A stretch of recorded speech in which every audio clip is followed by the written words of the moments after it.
Fala galera, mais um vídeo aí no canal. Hoje iremos falar sobre teorias evolutivas, então é um assunto aí que está no edital para professor da Prefeitura do Valparaíso, onde vai ser a banca verbena, né? Então, para quem não me segue no canal ainda, por favor aí seguir para dar força ao conteúdo, né? Ao canal, para que cada dia eu possa estar construindo mais conteúdos e lançando aqui no YouTube, beleza?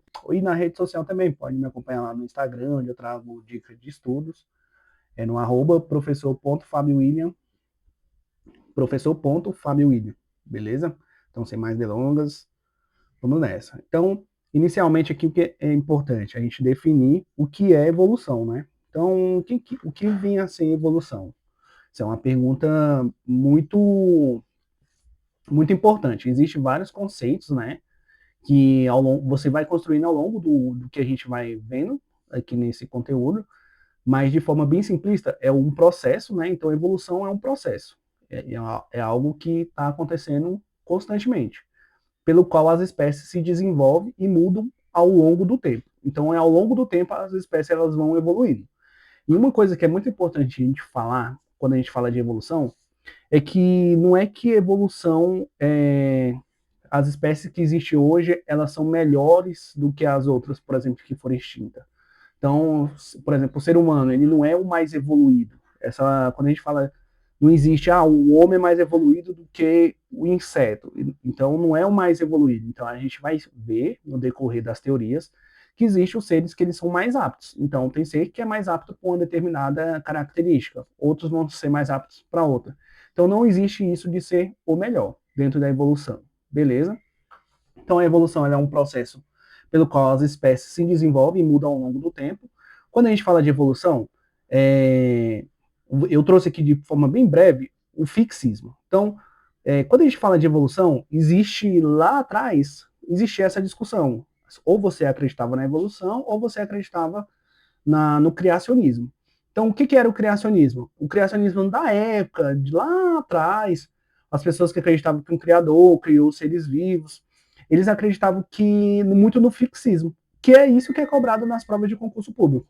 O fixismo nada mais é que as mesmas espécies que surgiram há anos atrás são as mesmas espécies de hoje. Então, por exemplo, aqui tem a fotinha aqui das borboletas. As mesmas que surgiu lá atrás, mesmo ao longo do tempo, são as mesmas de hoje. Tranquilo?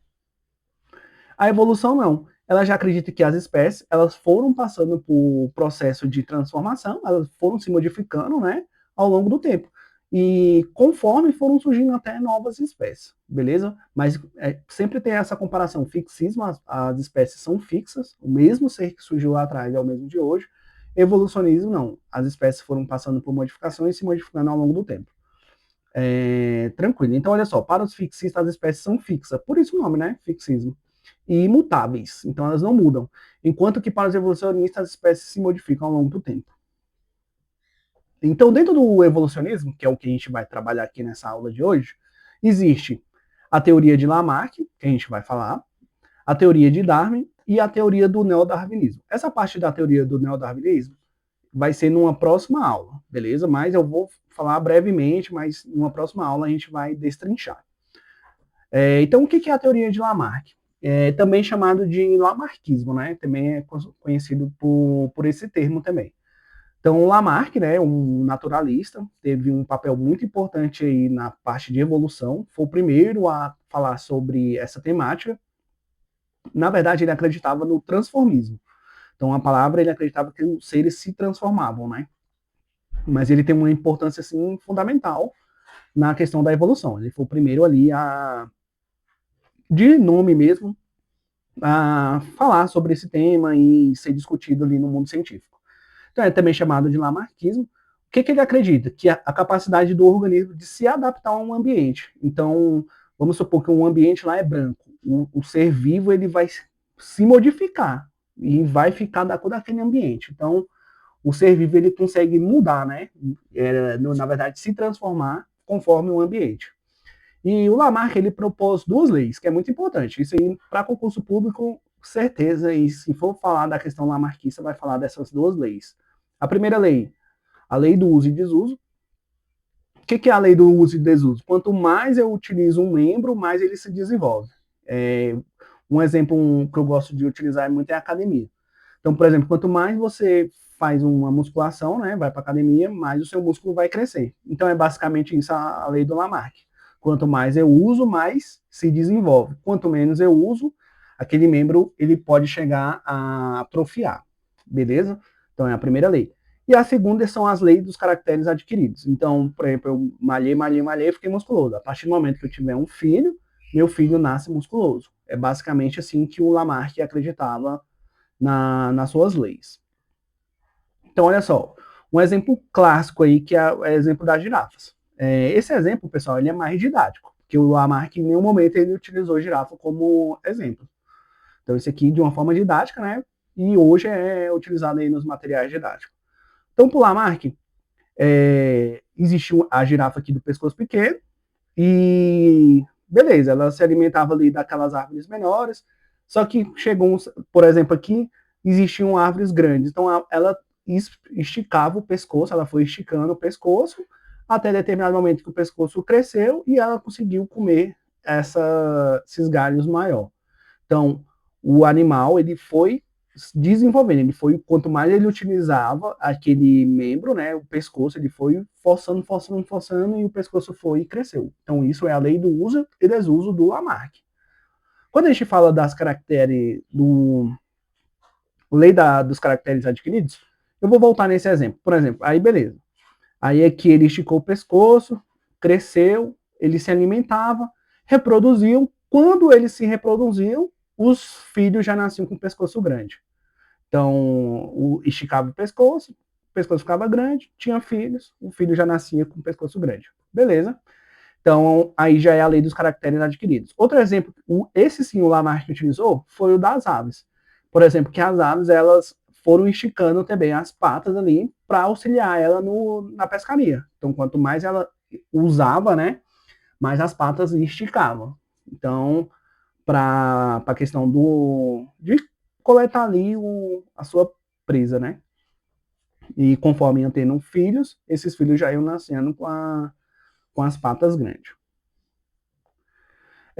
Então, assim, o Lamarck ele teve um grande papel, foi muito importante aí na evolução, né? O primeiro naturalista ali com peso, né? Falar sobre o transformismo que ele utilizava.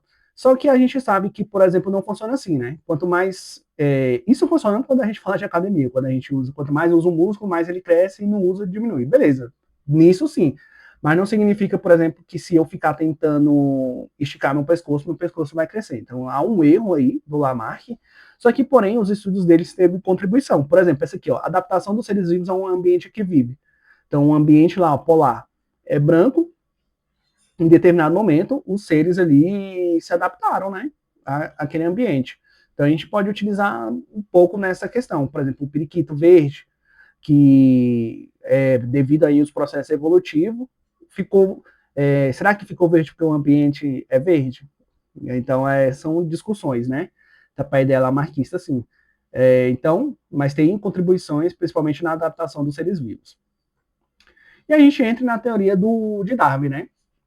Devia ter trago a fotinha também do Lamarck, mas aqui tem o Darwin, nasceu aqui em 1809 a 1882, e o Darwin ele tem um grande papel, né? Naturalista também, importante, que diferente do Lamarck, ele já era um cara tinha mais dinheiro, nasceu ali na Inglaterra, estudou medicina, estudou biólogo também, aí ele depois desistiu da medicina, e é um naturalista que viajou aqui, ó, tem a fotinha da viagem, né, saiu lá da Inglaterra, e veio aqui para a América do Sul, parou ali na Bahia, fez todo esse trajeto, chegando até a Ilha de Galápagos, onde os estudos do Darwin são mais falados.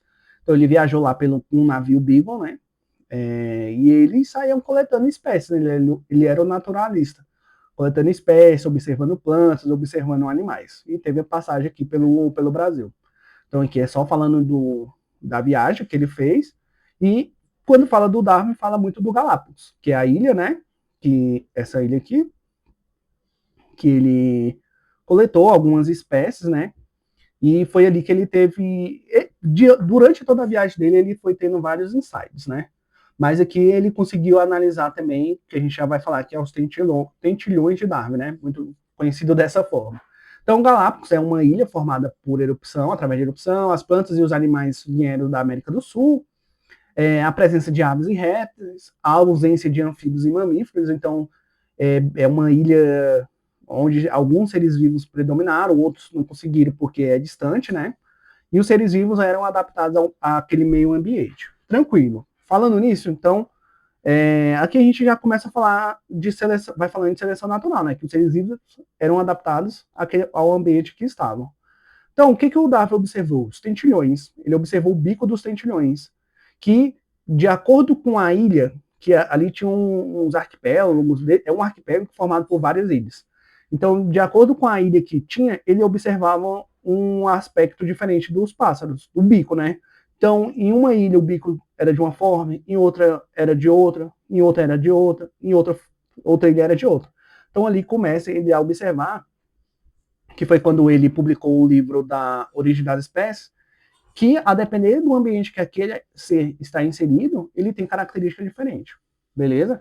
Então, aqui é muito importante lembrar do experimento, não, desse exemplo dos tentilhões de Darwin, do qual, a depender do ambiente que aquele animal está inserido, aquele ser vivo está inserido, ele vai ter diferentes características. Beleza? Então, a teoria de Darwin. As variações dos indivíduos são encontradas entre indivíduos de todas as espécies. Então, por exemplo, vamos supor lá o exemplo da girafa. Não existia, a girafa não era do pescoço pequeno e ela foi esticando o pescoço grande. Por Darwin, não. Existia uma girafa de pescoço pequeno e existia uma girafa de pescoço grande. Então, já existia essa variabilidade nas espécies. E existe até hoje, beleza? Só que o que ele defende? Que aquela característica que é mais favorável, ela vai fazer o quê? Ela vai contribuir para que o ser vivo ele sobreviva, reproduza e deixe mais descendentes, que é justamente o próximo passo aqui, ó. As características que são favoráveis em um ambiente contribuem para a sobrevivência e reprodução. Aqui a gente já começa a falar de seleção natural. Então é muito importante anotar aí que isso aqui é a teoria de Darwin. Então, os seres que têm características favoráveis que contribuem então para ele sobreviver e reproduzir. Um exemplo aqui que eu trouxe, o do periquito.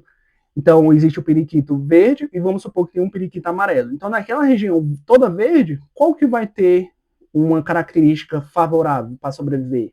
Qual será que vai ser o menos predado? Então, era dessa forma que ele acreditava. Existe o amarelo, o verde, e aquele que tem a característica mais favorável vai prevalecer. Beleza? Então, olha só, o Darwin ele defendia a teoria da ancestralidade. Então, isso aqui é muito importante, muito cobrado. Então, diferente do Lamarck, né? O Darwin acreditava que existia lá atrás um ancestral comum que foi dando origem a outros indivíduos. Então, aqui a gente tem uma árvore filogenética, né? Muito importante a gente saber interpretar um cladograma, a gente tem os nós do cladograma, aqui é um nó, aí dá os ramos, beleza? Então, a gente vê que a evolução, os hominídeos, né? Existiu os hominídeos aqui, e vai ramificando, vai dando origem ao chimpanzé, ao homem. Então, isso aqui eu acredito que não é essa a temática dessa aula, mas é importante a gente saber interpretar essas árvores filogenéticas. Se você tem dúvidas sobre isso, coloca aí, faça um comentário, que eu possa estar gravando uma aula no futuro sobre essa temática, beleza? Que entra lá na parte de taxonomia. Então, ele defendia que existia um ser, um ancestral lá atrás, que deu origem a outros seres vivos. Isso é muito importante, porque, ao contrário do Lamarck, o Lamarck acreditava que as espécies elas não entravam em extinção, elas se transformavam. Aqui não, já existia um ser que foi se modificando, beleza? Então, o Darwin também defendia a teoria da seleção natural, que eu acabei de falar para vocês. O que é a seleção natural? Então, na verdade, não é a girafa que vai esticando o pescoço e deixa descendentes. Na verdade, o ambiente vai selecionar. É um ambiente que tem girafa de pescoço pequeno e de pescoço grande. Em determinado momento, acabou todas as árvores ali, vegetações baixas. Só vai ter vegetação alta. Qual ser vivo que vai sobreviver? O de pescoço pequeno ou de pescoço grande? Então, de pescoço grande vai ter mais uma vantagem evolutiva ali, vai se alimentar, vai deixar mais descendentes, beleza? Então é o meio ambiente que seleciona. E isso a gente chama de seleção natural. Então, olha só, o meio ambiente irá selecionar os seres vivos mais aptos. Então, quando a gente fala de seleção natural e evolução, a gente está falando dos seres mais aptos, não o melhor, não o mais evoluído, beleza? Então, os mais aptos que irão sobreviver e deixar descendentes. Eu trouxe aqui o exemplo da águia.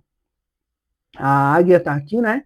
E tem ratinhos brancos e cinza. E você observa que o substrato, onde esse rato está, por exemplo, onde está esse cinza, qual que vai ter mais vantagem nesse ambiente? O branco ou o cinza? O cinza, né? Porque o branco vai ser mais visível. Então, olha só, alguns ratos comidos por pássaro, beleza. Aí os ratos se reproduzem, criando a próxima geração. Então, os ratos cinzas, eles vão prevalecer. Tranquilo? Isso é o que? Seleção natural. O meio ambiente ali selecionando. A mesma coisa com a girafa. Então, aqui os exemplos da girafa. Existia uma girafa de pescoço grande e pescoço pequeno, né? Então, qual que tem uma vantagem naquele ambiente? Devido à seleção natural. O meio ambiente está selecionando nesse momento. Então, as de pescoço grande vão prevalecer, vão deixar descendentes, e no futuro, né, que a evolução é ao longo do tempo, essa espécie vai prevalecer, e as outras vão ser extintas. Tranquilo? Então, essa é a principal diferença aí da teoria de Lamarck e a teoria de Darwin. Então, Darwin foi um pesquisador incrível, né, muito importante, e eu trago aqui duas biodicas, eu anotei uma aqui e lembrei outra agora. Então, olha só, o Darwin ele não soube explicar a variabilidade das espécies, né? Ele, mesmo ali coincidindo, né, com o Mendel da genética, acredito que ele tentou contato com o Mendel, mas não teve ali retorno, que eu acho que, imagine, juntando as duas ideias na mesma época, os dois juntos, vivos, né, seria bem legal. Só que logo depois que o Mendel foi reconhecido dentro da genética, e o Darwin também, que os trabalhos dele foram ganhando mais destaque. E o Darwin não, que ele em vida já teve esse destaque, né? O Mendel não. O Mendel esperou falecer. Então, com conhecimento da genética, né, do Gregor Mendel, houve então as ideias neo-darwinistas. Então, aqui é uma aula posterior, que é as ideias de Darwin associado com genética, que entra mutação, recombinação gênica e tudo mais, mas é para um outro assunto. Beleza? Mas uma das grandes falhas do Darwin é que ele não sabia falar como é que vem essa variabilidade genética. Ele até publicou um livro, mas esse livro separado do livro Origem das Espécies, que foi esse que deu o grande nome, o grande boom aí na ciência, né? Mas ele não soube explicar essa variabilidade genética, que só foi explicada lá com os trabalhos do Mendel, anos depois, que são as ideias neo-darwinistas. Tranquilo? Anota essa parte neo-darwinista que é muito importante, muito cobrada em prova, que é as ideias de Darwin com a de Mendel, da genética. Então, a biodica que eu trago. Os trabalhos de Darwin foram influenciados pelos dados geológicos de Liu, que era um geólogo. Então, o Darwin ele teve essa contribuição desses dados geológicos, da evolução, das rochas e tudo mais. Os dados demográficos de Malthus, né, que ele acreditava lá que em certo momento ia ter, as espécies iam crescer a tal ponto que não ia ter alimento. Então, dá uma lida sobre isso também, que é muito importante. E os seus dados biogeográficos colhidos em suas viagens. Então, na viagem ali no Beagle, ele foi colhendo, né, ele teve muito dado. Só que, olha só, eu falei que eu ia dar uma outra biodica. Então, a ideia de seleção natural, ela não é só do Darwin. Existe um pesquisador que ele é muito negligenciado. Alguns materiais já trazem ele, mas ele e o Alfred Alice. Então, vou botar aqui, ó, o Alfred, aí vocês podem anotar no material de vocês. O Wallace. Então, ixi, aqui vai ficar, essa canetinha é horrível. O Wallace.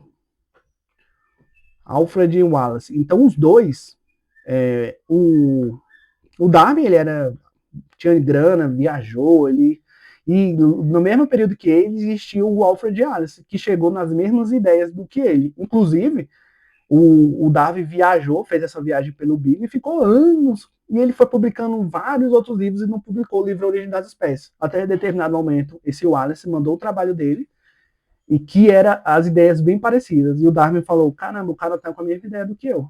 E o que ele resolveu? Eles publicaram junto, lá em 1858, se eu não me engano, eu não lembro muito bem a data, na sociedade lá, é igual um congresso que a gente tem hoje em dia, publicou o livro Origem das Espécies. Um publicou o trabalho e o outro publicou o outro. Só que, lógico, o Darwin teve mais notoriedade, né? Mas o Wallace também Se cair, então, questão de prova que só o Darwin é seleção natural, não é só o Darwin. Eu acho que não vai cobrar dessa forma, mas tem que lembrar que a ideia lá da teoria de seleção natural é tanto de Wallace como de Darwin. Beleza? Tranquilo? Então, era outra biodica que eu queria deixar. E agora a gente entra na aplicação. Então, pessoal, eu acredito muito na teoria, estudar, assistir aulas, anotar, fazer anotações e aplicar. Então, inclusive, por isso que eu falei para vocês me seguindo lá no canal, no Instagram. Lá eu trago dicas de concurso, de estudo, e é bem importante vocês saberem utilizar ferramentas de estudo. Tranquilo? Faço até um convite para vocês. Eu trabalho com mentoria focado no concurso para professor, tanto esse do Valparaíso de Goiás, como da Secretaria de Educação. Então, olha só, pegando o Instituto Verbena, 2025, Prefeitura de Flores de Goiás, professor de ciência. Então tem um quadro aqui, ó, mostre-me um ser vivo que não possua parentesco, que joga a minha teoria no lixo, o Darwin falou. A gente falou Pika, que é o do Pikachu, né? Aí é uma chargezinha, né? Tranquilo. Aí coloca, a tirinha faz alusão às ideias evolucionistas de Charles Darwin, que é conhecido como o pai, né? Pai da teoria da evolução, mas lembre também do Alfred Wallace, que é bem negligenciado. As ideias de Darwin propõem que os organismos, letra A, sofrem mutação genética por recombinação genética. A gente nem falou disso, né, pessoal? O Darwin não soube explicar essa parte de variabilidade genética. São criados a partir de uma matéria bruta e inanimada? Utilizam muito a parte do corpo cuja característica se desenvolve se mais do que outras que não são utilizadas? Aqui não, né? Aqui é o Lamarck, né? Aí a gente vai pegando os nossos conhecimentos, a gente vai interagindo com a questão. A gente vai relembrando o que já estudou, o que não estudou, vai fazendo revisão. Isso aqui é um momento muito importante a gente interagir com a questão. Preserva as suas características favoráveis e as transmite para os seus descendentes? Então, é justamente, né? É justamente essa questão. Letra D. Então, bem tranquila. Mas é uma questão que a gente tem que ter um conhecimento, né? Estudando os outros conteúdos de genética, que está no edital de vocês também. Então, essa parte de mutação, ele não falava, o Darwin não falou sobre mutação genética. Só anos depois que veio falar a genética, que junta as ideias de Darwin com a genética, que é o neodarwinismo, são criados a partir de matéria bruta inanimada, que é a biogênese. A biogênese por ser vivo surge de forma inanimada. Então, resposta correta, letra D. Bem tranquila, né? Questão tranquila, a gente falou isso na aula. Mas olha só como é que o Instituto Verbena cobra, né? São questões grandes para cansar o candidato. Ó, em 2001, uma dupla de cientistas queria testar se as mangavas poderiam influenciar a evolução da cor das flores em boca de leão, que é o tipo de planta, né? Eles criaram uma população experimental de 48 bocas de leão, que variam de cor das flores, algumas tinham flores brancas, com manchas amarelas, enquanto outras tinham flores completamente amarelas. Os pesquisadores se certificaram de que a variação entre as plantas poderia ser transmitida aos descendentes. Eles permitiram que as mangavas polinizassem as flores naturalmente, observando o número de visitas que as abelhas faziam a cada tipo de flor e quantas sementes cada planta produzia. Eles descobriram que as flores brancas atraíam mais visitas de abelhas e produziam mais sementes. Assim concluíram que plantas com as cores brancas apresentavam maior sucesso reprodutivo. E desta forma, nas gerações subsequentes, abrangeram uma fração cada vez maior de população. Texto grande, beleza. Dá uma lida, se não conseguir dar uma lida de novo, não tem problema, viu, pessoal? Beleza, lá. Sob uma perspectiva darwiniana, qual mecanismo evolutivo foi tratado experimentalmente pelos pesquisadores? Letra A, herança dos caracteres adquiridos? Será que é isso? Isolamento reprodutivo? Deriva genética? Seleção natural? E aí, pessoal, qual que vocês marcariam? Então aqui tranquilo, né? Seleção natural aí, letra D, a resposta correta. Lembre-se aí, tudo foi falado, né? O que não foi falado aqui, que vocês estão olhando na questão, anota essas questões, faça uma pesquisa extra, que é a parte que eu falo que é a complementação. No momento que vocês estão fazendo questão, não estudei esse tópico ainda, vocês complementam, vai na internet, usa a inteligência artificial, faça uma pesquisa breve, para que você saia da questão com tudo respondido. Beleza? Tranquilo? Espero ter contribuído, pessoal, com vocês. Acompanhem-me no canal, sigam, ativem o sininho, que sempre eu estou colocando novos conteúdos aí sobre biologia. Forte abraço.